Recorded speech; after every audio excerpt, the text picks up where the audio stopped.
Happy new year, picnic বিভিন্ন জায়গায় আপনার ছেলে মেয়ে যায়। 1 জানুয়ারিকে কেন্দ্র করে 31শে ডিসেম্বর দিবাগত রাত 12টার পরে প্রথম দিন পড়বে। আর এই দিনকে কেন্দ্র করে অনেক মুসলমানের বাচ্চাগুলো দেখবেন পিকনিক খায় না। আর আছে আপনার এদিকে এলাকায় আছে? আছে। তুমি মুসলমান, তুমি কোন হিসাবে এটা মান্যতা দিলে? হ্যাপি নিউ ইয়ার আপনি এই বাক্য ব্যবহার করছেন, এই বাক্য ব্যবহার করে আপনি নিজে বিভিন্ন পিকনিক বিভিন্ন জায়গায় আপনার ছেলে মেয়ে যায়, অথচ আপনি ঠেকান না। আল্লাহ রাসূল বললেন, আমার একটা কম যারা আমার আদর্শকে মানবে না, তারা আমার আদর্শকে বাদ দিয়ে তারা বিজাতির আদর্শকে অনুসরণ করবে। আজকে নবীর কথা মিলছে না? মিলছে না? নবী যেটা বলেছেন সেটা হুবাহুব একটা শেষ জামানার সাইন তিনি বর্ণনা করে গেছেন। তাহলে আমরা হ্যাপি ডে বা হ্যাপি নিউ ইয়ার বলে আমরা মানাচ্ছি। শুনে রাখবেন, খবরদার ছেলে মেয়েদেরকে সাবধান করে দিবেন, এই হ্যাপি নিউ ইয়ারের নামে যত পিকনিক আছে এগুলোকে রোধ করতে হবে, সন্তানদেরকে পিটিয়ে সোজা করতে হবে। এটা মুসলমানের বাচ্চাদের জন্য নয়, এটা খ্রিস্টানরা মানাক। এই দিনে কি হয়, তারা অনেক কিছু মানে।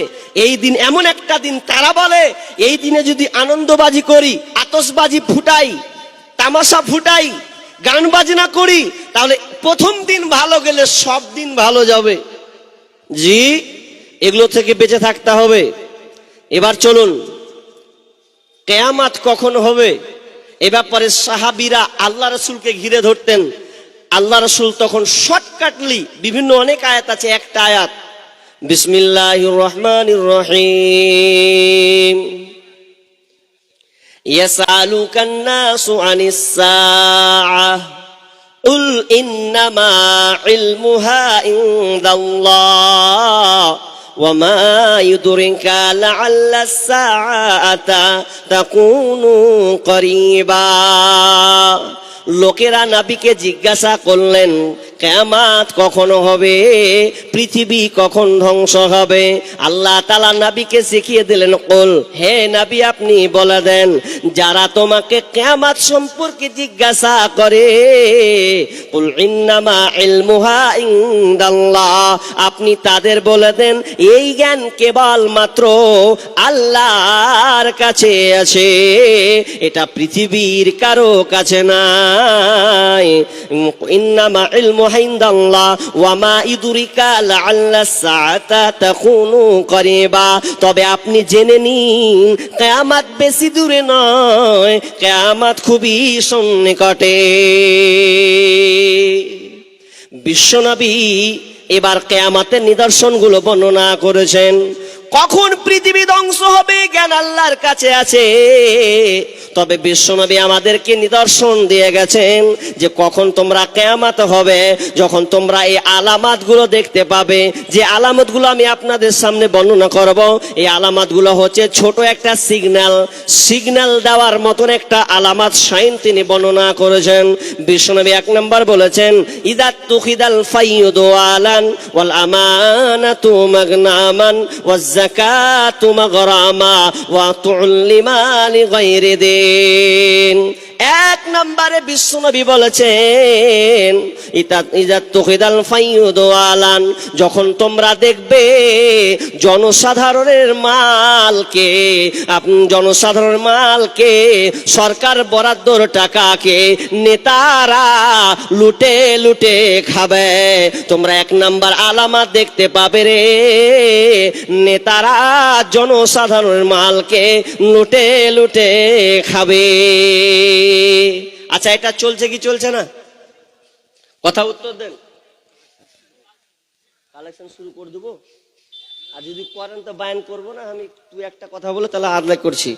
কপাল খারাপ, কোনো জায়গায় আলোচনা করতে পারি না। মাশাআল্লাহ, কালেকশন শুরু করতে বলছে, দোষটা কার, আমার না আপনার, খেয়াল জানে। যাক, আর বক্তা মনে হয় নেই, বাংলা মুকাররির নেই নাকি, মনে না নেই? তাহলে একজনই আমি, তাহলে তো আর কি আপনাদের কি কোরআন হাদিস থেকে শোনাবো? শুরু করলাম সবে মাত্র। তো কালেকশন শুরু করে দিই ইনশাআল্লাহ। যেহেতু সময় কম বিধায় আলোচনা আপনাদের শোনাতে পারবো না, তবে কিছু একটা কথা বলি, তারপর কালেকশনের দিকে যাই। আপনারা জানেন এই জলসা কবরস্থান, যেই কবরস্থান যেখানে সকলকেই ঘুমাতে হবে, কেউ বাদ যাবে না, সবাইকেই ঘুমাতে হবে। আসল ঠিকানা, আসল ঘর। আপনি যখন মারা যাবেন, ভালো করে শুনবেন, একটু দাঁড়ান, একটু ধৈর্য ধরেন। মানুষ যখন মারা যাবে, তো মানুষ মারা গেলে আনাস রাদিয়াল্লাহু তাআলা আনহু তিনি বর্ণনা করছেন হাদিসটা কি, ইয়াদবাউল মাইয়িতা সালাসা ফায়ারজিউ ইসনানি ওয়া ইয়াবকা মা'উ ওয়াহিদ ইয়াতবাউহু আহলুহু ওয়া মালুহু আমালুহু ওয়া ইয়াবকা ফায়ারজিউ আহলুহু ওয়া মালুহু ওয়া ইয়াবকা আমালুহু। বিশ্বনবী বলেন, মানুষ যখন মারা যায় তার সঙ্গে তিনটা জিনিস যায়, তিনটা জিনিস তার সঙ্গে শরীক হয়, তার সঙ্গে একসঙ্গে যায়। ফায়ারজিউ ইসনানি, তবে দুইটা জিনিস তার সঙ্গে ফিরে চলে আসে। একটা হলো ইয়াতবাউহু আহলুহু ওয়া মালুহু, আহলুহু ওয়া মালুহু, আহাল এবং মাল তার সঙ্গে যাবে না। তার বাপ গিয়েছে, ভাই গিয়েছে, বন্ধু গিয়েছে, চাচা গিয়েছে, প্রতিবেশী গিয়েছে, সবাই আপনার লাশকে কাঁধে বহন করে কবরস্থান পর্যন্ত তারা নিয়ে গেছে। তবে যখন আপনাকে দাফন কাফন করে দেবে, 3 হাত মাটির তলায় যখন আপনাকে শুইয়ে দেবে, শুইয়ে দেওয়ার পর তারা ওপরে একটা চাটিয়ান, তারা একটা বাঁশের খুঁটাগুলোকে, ছোট ছোট বাঁশগুলোকে কেটে দিয়ে আপনার কবরে যেখানে আপনি শুবেন তার উপরে আপনাকে ঢেকে দেওয়া হবে এবং তার চাটাই চাপিয়ে দেওয়া হবে। চাটাই চাপিয়ে দেওয়ার উপরে একটা মাটি আপনার উপরে চাপিয়ে দেওয়া হবে।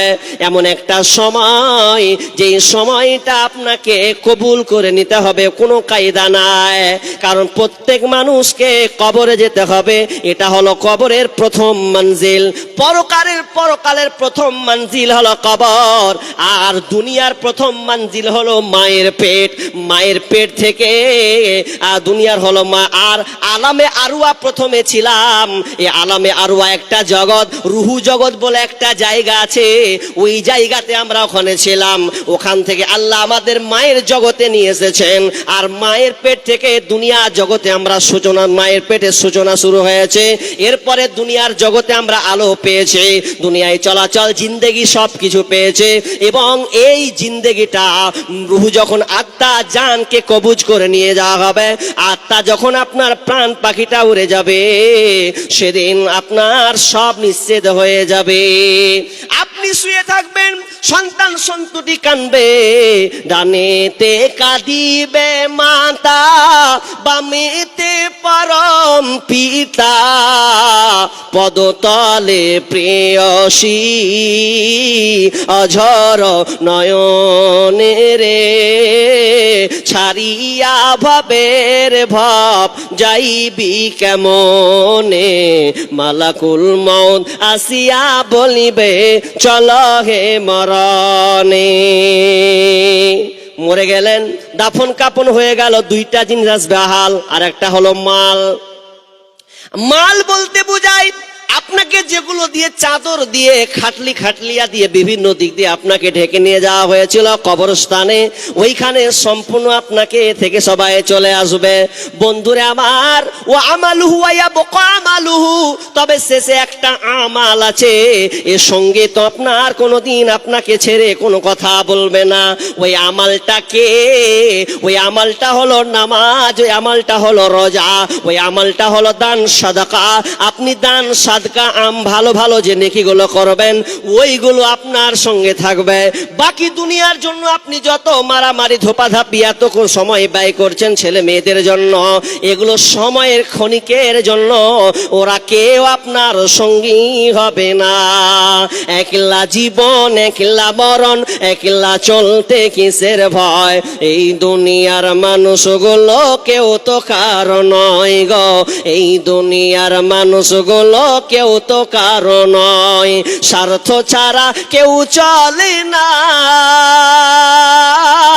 মনের কথা কেউ বুঝে না, স্বার্থ ছাড়া কেউ চলে না, মনের ব্যথা কেউ বুঝে না, কারো দুঃখ দেখলে আবার করে দুঃখীর অভিনয়, এই দুনিয়ার মানুষগুলো কেউ তো কারো নয়, এই দুনিয়ার মানুষগুলো কেউ তো কারো নয়, যে বুঝবে তোমার মনের কথা মুছে দেবে সকল ব্যথা, যে বুঝবে তোমার মনের কথা মুছে দেবে সকল ব্যথা, সে আল্লাহর সাথে বলো কথা, থাকবে না কোনো ভয়, এই দুনিয়ার মানুষগুলো কেউ তো কারো নয় গো, এই দুনিয়ার মানুষগুলো কেউ তো কারো নয়, একলা জীবন একলা মরণ, একলা চলতে কিসের ভয়, এই দুনিয়ার মানুষগুলো কেউ তো কারো নয়। আপনি যেদিন মারা যাবেন আপনার নাম হবে লাশ, আর আপনাকে নাম বলবে না, বলবে মুখের লাশটা কোথায় কখন দাফন হবে। আর আপনি যখন মরে যাবেন তো মরার সময় 1 মাস 1 দিন 2 দিন 1 মাস 1 বছর এ করতে করতে আপনাকে সবাই ভুলে যাবে, আপনার কথা কেউ মনে রাখবে না, কারণ আপনি দুনিয়াতে আপনার প্রয়োজন ছিল, মায়ের প্রয়োজন ছিল, বাপের প্রয়োজন ছিল, ভাইয়ের প্রয়োজন ছিল, স্ত্রীর প্রয়োজন ছিল, ছেলের প্রয়োজন ছিল, আর আপনি নাই তো প্রয়োজন নাই। অতএব আপনি কবরে যখন ঘুমাবেন তখন আপনার সঙ্গে আমালটা থাকবে, এছাড়া আপনার কোনো বাঁচার কোনো উপায় থাকবে না। অন্ধকার কবরে আপনি থাকবেন, আপনি একটাবার ভাবেন আপনি ঠান্ডার মৌসুমে আপনি লেপ ছাড়া থাকতে পারেন না, লেপ না হলে আপনি কনকনে শীতে কাঁপন শুরু হয়ে যায়। একবার ভাবেন তো বন্ধুরে আমার, আপনাকে যখন কবরে রাখা হবে তখন আপনাকে কোনো লেপ কাটা থাকবে না, শুধু পরনে একটা সাদা কাফন থাকবে, পরনে শুধু সাদা কাফন থাকবে। তার মানে আপনাকে সংকেত দেয় তুমি এসেছিলে উলঙ্গ হয়ে, কবরে যাবে তুমি উলঙ্গ হয়ে, তুমি যতগুলো মাল নিয়ে এসেছিলে আল্লাহ তোমাকে দিয়েছে, আসলে তোমার ওই মাল নয়, ওগুলো মাল হলো ওয়ারিসের মাল। এই মাল ধন ছিল তোমারও দাদার, সে মরে গিয়ে হয়েছে তোমার বাবার, বাপের মালেতে তুমি ওয়ারিস হইলে, কাল ছেলে ওয়ারিস হবে তুমি মরে গেলে। ধন ধন করিও না ধন অপরজন, মরিলে তোমার সাথে যাবে না কধন, ধন ধন অপরজন না রহে কাহার, অপরে তোমার মালে উড়াবে বাহার। আজ তুমি পরিতেছ রেশম পশম, কালকে পরিতে হইবে মরণের কাফন। একা অন্ধকারে ছিলে মায়েরই কুদরে, একা ফের যেতে হবে ঘোর অন্ধকারে। শাহ সেকেন্দার বাদশা মরিবার কালে এই